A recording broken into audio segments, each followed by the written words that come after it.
ஏறத்தாழ 1000 ஆண்டுகள் பழமையான இந்த முருகன் கோயிலில் அமைந்துள்ள நாகர் சிலையை வணங்கி வழிபாடுகள் செய்தால் நாகதோஷங்கள் நீங்குவதோடு வாழ்வில் ஏற்பட்ட பல தடைகளும் நீங்கும் என்பது ஐதீகமாக உள்ளது. ஆண்டுதோறும் பல அதிசயங்கள் நிகழும் இந்த ஆலயம் ஈரோடு மாவட்டம் உதயகிரி என்னும் ஊரில் அருள்மிகு முத்துவேலாயுத சுவாமி என்ற பெயரோடு காட்சியளிக்கிறது.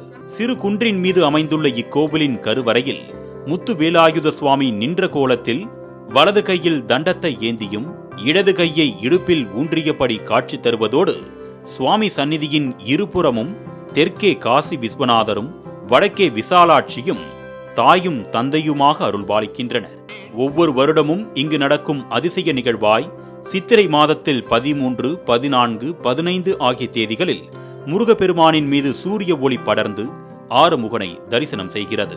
இதனால் உதயகிரி வேலாயுத சுவாமி என்ற திருநாமத்துடன் இக்கோவிலில் குடிகொண்டு உள்ளார் குமரன் என்னும் முருகன்.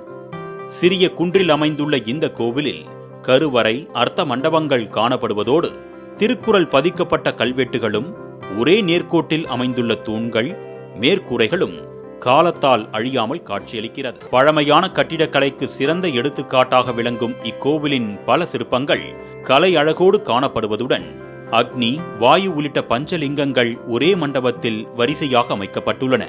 இங்கு தனி சன்னதி கொண்டு 1008 லிங்கங்களுடன் காணப்படும் சகஸ்ரலிங்கம் சர்வ தெய்வாம்சத்துடன் வீற்றிருந்து பக்தர்களின் வினைகளை நீக்கி வாழ்வில் வெளிச்சம் தருகிறது. முத்துவேலாயுத சுவாமியாக முருகன் அருள்பாலிக்கும் இந்த கோவிலில் 5 தலை நாகம் சிவலிங்கத்தை சுற்றி படம் எடுப்பது போன்ற புடைப்பு சிற்பம் காணப்படுகிறது.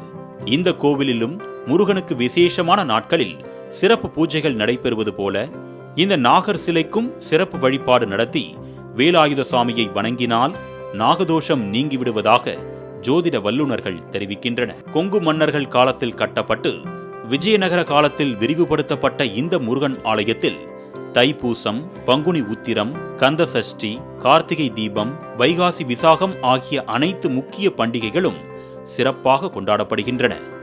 பாறை கற்கள் கொண்டு கட்டப்பட்டுள்ள இக்கோவில் பழமையான கட்டிடக்கலைக்கு சிறந்த எடுத்துக்காட்டாக விளங்குவதோடு இங்கு காலபைரவர் தனி சன்னதியிலும் சனீஸ்வரர், தட்சிணாமூர்த்தி, நவகிரகங்கள், லிங்கோத்பவர் ஆகியோர்கள் தனி சன்னதிகளிலும் வீற்றிருந்து அருள் வழங்கி வருகின்றனர்.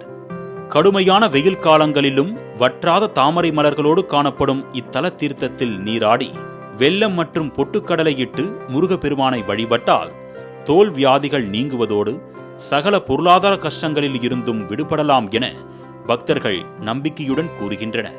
இத்தலத்தில் முருகப்பெருமானுக்கு செவ்வரளி மாலை சாத்தி 108 தீபம் ஏற்றி வழிபட்டால் திருமண தடைகள் நீங்குவதோடு கடன் தொல்லைகள் நீங்கி சுபிட்சமான வாழ்வு வாழலாம் என்று ஆறுமுகனை வழிபடுவோர் நம்பிக்கை தெரிவிக்கின்றனர். மாலை முரசு தொலைக்காட்சி செய்திகளுக்காக கோபிச்செட்டிப்பாளையம் செய்தியாளர் சுப்பிரமணியத்துடன் கலைமாமணி நந்தகுமார்.